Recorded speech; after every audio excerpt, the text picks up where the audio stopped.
तो अगर हम स्मार्टफोन की बैटरी को देखें ना, तो वो कभी भी अचानक से शून्य नहीं होती।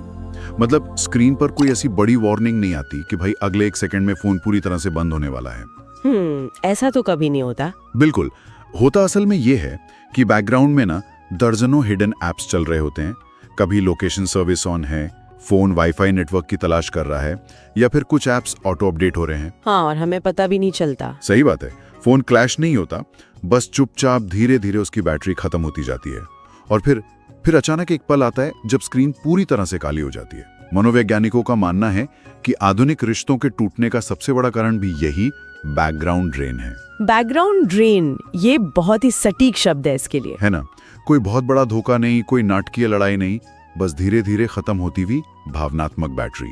तो आज की हमारी इस गहन चर्चा में हम इसी विषय की गहराई में जा रहे हैं। बिल्कुल। हम 10 मिनट्स टू लास्टिंग लव यानी सच्चे प्यार के लिए 10 मिनट इस स्रोत के कुछ बेहद दिलचस्प अंशों पर बात करेंगे।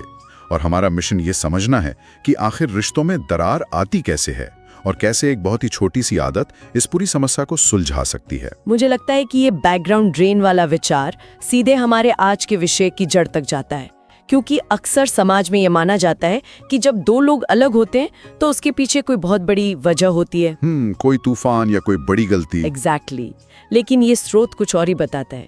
इसके अनुसार दरार किसी तूफान से नहीं आती, बल्कि उन छोटी छोटी बातों से आती है जिन्हें हम रोजमर्रा की जिंदगी में लगातार इग्नोर करते हैं, मतलब अनदेखा कर देते हैं।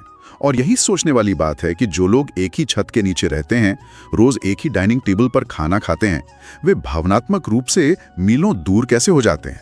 ये एक बहुत ही आम पैटर्न बन गया है आजकल। स्रोत में एक बहुत ही गहरी लाइन है जो मुझे सोचने पर मजबूर कर देती है।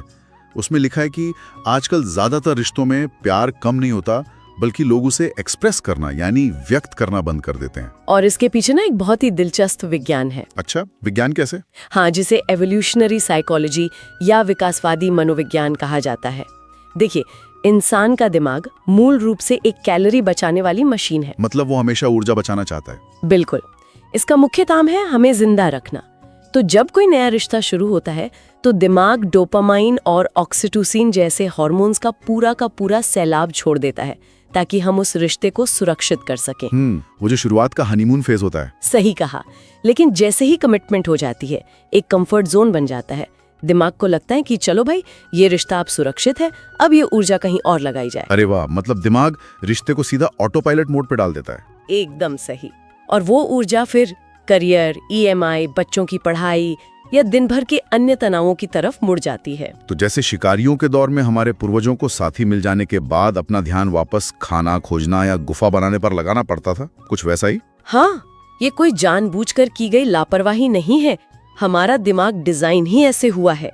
जब ऊर्जा दूसरी जगह चली जाती है तो इंसान मान लेता है कि सामने वाले को तो पता ही है कि मैं प्यार करता हूँ, तो रोज रोज बताने की क्या जरूरत है। यार, ये जो वाक्य है ना, उन्हें तो पता ही है, मुझे लगता है दुनिया का सबसे खतरनाक वाक्य है। बिल्कुल है। कॉग्निटिव लोड थ्योरी भी यही समझाती है। जब हमारा दिमाग दिन भर की जानकारियों और तनावों से भरा होता है तो वो सबसे आसान काम करना छोड़ देता है। और वो आसान काम है भावनाओं को व्यक्त करना। हाँ, हम बड़ी लड़ाइयों से तो बच जाते हैं।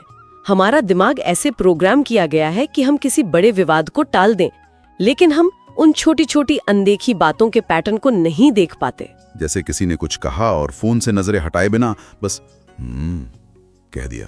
एग्जैक्टली। या फिर दिन कैसा रहा ये पूछना ही भूल जाना। ये छोटी बातें उस समय महत्वहीन लगती हैं, लेकिन ये उसी बैकग्राउंड ऐप की तरह हैं जो रिश्ते की ऊर्जा को चुपचाप सोख रही हैं।